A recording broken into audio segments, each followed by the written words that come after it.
Hello student, जैसा आप जानते हैं हमने एचटेट टीजीटी पीजीटी के लिए एनसीईआरटी को पढ़ना शुरू किया है। हमने 9वीं क्लास से शुरू किया है। 9वीं क्लास का स्त्रीज भाग 1 है, उसका पहला पार्ट गद्य भाग है वो पढ़ चुके हैं। अभी हमारा जो काव्य खंड है उसमें भी हम कबीर की साखियाँ और शब्द कर चुके हैं। आज हम पढ़ेंगे वाक, जो किसके हैं? लल्लद के। देखिए वाक क्या है, ये एक काव्य शैली है। जिस प्रकार से कबीर के दोहे और रसखान के सविये प्रसिद्ध हैं, उसी तरह से वाक किसके प्रसिद्ध हैं? लल्लद के। इनका जन्म 1320 में कश्मीर में हुआ था, पामपोर के सिमपुरा गांव में। देहांत 1391 में हुआ था। इनकी जो काव्य शैली है उसको वाक कहा जाता है। यही पंक्तियाँ इनके क्या है? इम्पोर्टेंट है। आगे हम शुरू करते हैं वाक। पहला है, रस्सी कच्चे धागे की खींच रही मैं नाव, जाने कब सुन मेरी पुकार करे देव भव सागर पार। पानी टपके कच्चे सकोरे व्यर्थ प्रयास हो रहे मेरे, जी में उठती रह हुक घर जाने की चाह गेरे। प्रस्तुत पंक्तियों में कवित्री ने नाव की तुलना अपनी जिंदगी से करते हुए कहा कि इसे कच्ची डोरी यानी सांसों द्वारा चला रही है। वह इस इंतजार में अपना जीवन काट रही हैं कि प्रभु कभी उनकी पुकार सुनकर उन्हें इस जीवन से क्या है? पार करेंगे। उन्होंने अपने शरीर की तुलना मिट्टी के कच्चे ढांचे से करते हुए कहा कि उससे नित्य पानी टपक रहा है, यानी उनकी उम्र है वो क्या? कम होती जा रही है। उनके प्रभु मिलन के लिए क्या है? किए गए सारे ही जो प्रयास हैं वो व्यर्थ होते जा रहे हैं। उनकी मिलने की व्याकुलता बढ़ती जा रही है।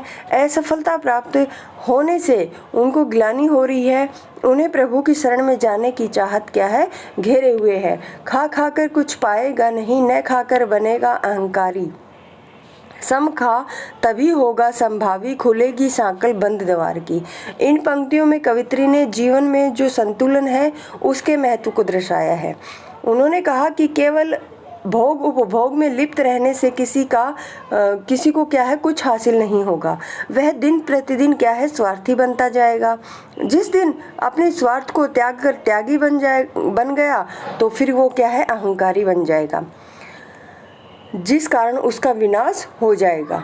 अगली पंक्तियों में कवित्री ने कहा कि व्यक्ति को न तो ज़्यादा भोग करना चाहिए और ना ही ज़्यादा त्याग, दोनों को बराबर मात्रा में रखना चाहिए, जिससे समभाव उत्पन्न होगा।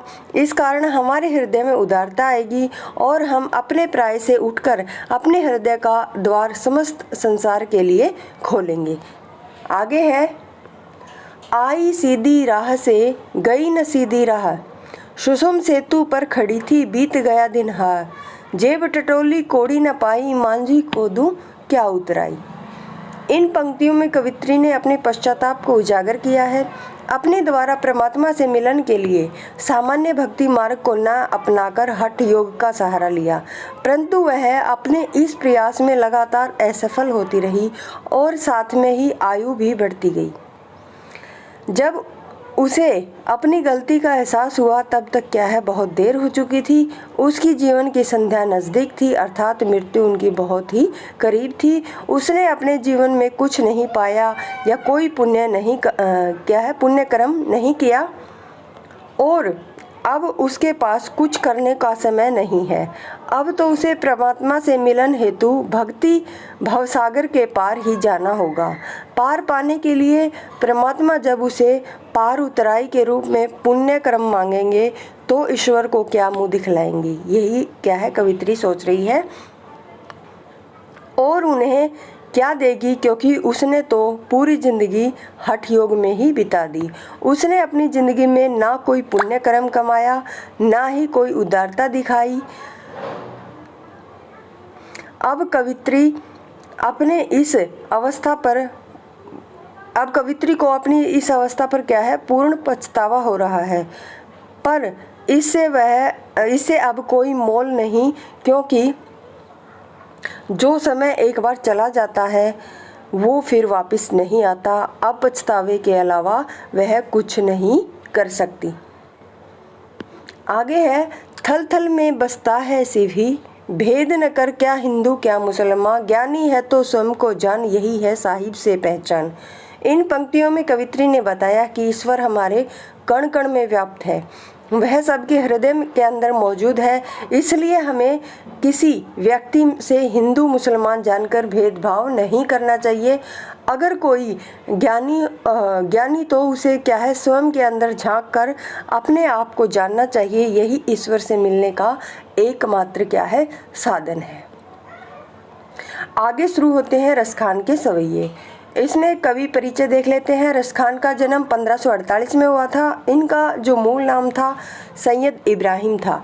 ये दिल्ली के आसपास के रहने वाले थे। कृष्ण भक्ति धारा के कवि थे। इन्होंने गोस्वामी विठलनाथ से दीक्षा ली थी और इनकी मृत्यु 1628 में हुई। इनकी प्रमुख रचनाएं मोस्ट इम्पोर्टेंट है सुजान रसखान, प्रेम वाटिका। दोनों किसकी रचनाएं हैं, रसखान की। देखिए एनसीईआरटी में जो रचनाएं हैं वो तो आपको याद होनी ही चाहिए। रसखान रचनावली के नाम से उनकी रचनाओं का संग्रह मिलता है। उनके काव्य में क्या है, कृष्ण की रूप माधुरी, ब्रज महिमा, राधा कृष्ण की प्रेम लीलाओं का मनोहर वर्णन मिलता है। देखिए कई बार क्या होता है कि हमारी जो पंक्तियाँ आती हैं उनमें ये दे दिया जाएगा कि रसखान के सवैये में क्या नहीं मिलता, तो ये दे दिया जाएगा रूप माधुरी, ब्रज महिमा, राधा कृष्ण की प्रेम लीलाएं। इनके अलावा कुछ और दे दिया जाएगा। तो इसलिए आपको एक बार ये जो इम्पोर्टेंट लाइनें हैं वो पढ़ लेनी चाहिए। आगे हमारे जो सवैये हैं वो प्रसिद्ध हैं किसके, रसखान के। उनको देखते हैं। मानुष हो तो वही रसखान, बसो मिली गोकुल गांव के गवारन। जो पशु हो तो कहाँ बस मेरो, चरो नित नंद की धेनु मंझारन। पाहन हो तो वही गिरी को, जो धरियो कर छत्र पुरंदर कारण। जो खग हो तो बसेरो करूं, मिली कालिंदी कुल कदम्ब की डारन। इन पंक्तियों में रसखान ने अपने आराध्य श्री कृष्ण की जन्मभूमि के प्रति लगाव को प्रदर्शित किया है।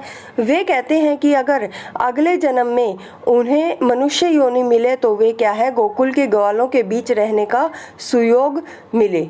यानी अपनी वो इच्छा प्रकट कर रहे हैं कि अगर उन्हें मनुष्य योनि मिले तो गोकुल के ग्वालों के बीच रहने का अवसर मिले, और अगर पशु योनि मिले तो ब्रज में ही रहना चाहते हैं ताकि वे नंद की गायों के साथ विचरण कर सकें। अगर पत्थर भी बन जाएं तो वो उस पर्वत का जिसे हरि ने अपनी तर्जनी यानी उंगली पर उठा रखा है, ब्रज को इंद्र के प्रकोप से बचाया था, अपने उंगली पर उठाकर इंद्र के प्रकोप से बचाया था, उसी पर्वत का वो पत्थर बनना चाहते हैं। अगर पक्षी बने तो यमुना किनारे कदम्ब की डालों में बसेरा डाले। वे हर हाल में श्री कृष्ण के साथ ही रहना चाहते हैं, श्री कृष्ण के पास ही रहना चाहते हैं, चाहे इसके लिए उन्हें कोई भी परेशानी का सामना करना पड़े। आगे है या लकुटी और कामरिया पर राज तिहूँ पुर को तजी डारो। आठों सिद्धि नवों निधि को सुख, नंद की धेनु चराएं बिसारो। रसखान कबो न आखिन सो, ब्रज के बन बाग तड़ाग निहारो। कोटिक हु कलधोत के धाम, करील के कुंजन ऊपर वारो। यहाँ पर रसखान कह रहे हैं कि ग्वालों की लाठी और कंबल के लिए अगर उन्हें तीनों लोगों का राज त्यागना पड़े तो वो त्याग देंगे। वे इसके लिए आठों सिद्धि और 9 निधियों का सुख छोड़ने के लिए भी तैयार हैं। वे अपनी आँखों में ब्रज के वन, बागों और तालाबों को जीवन भर निहारना चाहते हैं। वे ब्रज की कांटेदार झाड़ियों के लिए भी सोने के 100 महल निछावर करने को तैयार है। आगे है मोर पंखा सिर ऊपर राखी हो, गूंज की माल गरे पहिरोगी। ओडी पितंबर ले लकुटी बन, गोधन गवर्नी संग फिरोंगी। भाव तो वो ही मेरो रसखानी, सो तेरे कहे सब स्वांग करूंगी। या मुरली धर की अदरान धरूंगी। इन पंक्तियों में गोपियों की कृष्ण का प्रेम पाने की इच्छा और कोशिश का वर्णन रसखान जी ने किया है। कृष्ण गोपियों को इतने रास आते हैं कि वे सारे स्वांग करने को तैयार हैं।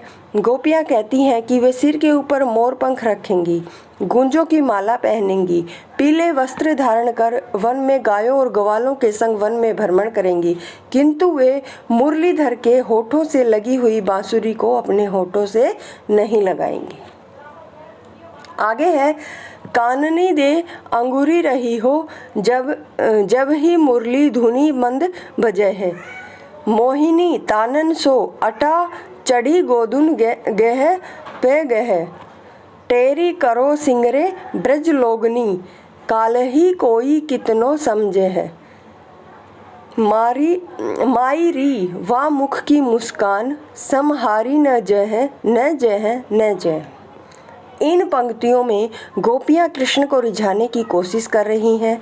वे कहती हैं कि जब कृष्ण की मुरली की मधुर धुन बजेगी तो हो सकता है कि धुन में मगन होकर गाय भी अटारी पर चढ़ कर गाने लगे, परंतु गोपियाँ अपने कानों में अंगुली डाल लेंगी ताकि उन्हें वो मधुर संगीत न सुनाई पड़े। लेकिन गोपियों को यह भी डर है कि ब्रजवासी भी कह रहे हैं कि जब कृष्ण की मुरली बजेगी तो उसकी धुन सुनकर गोपियों की मुस्कान संभाले नहीं संभलेगी और उस मुस्कान से पता चल जाएगा कि वे कृष्ण से कितना प्रेम करती हैं।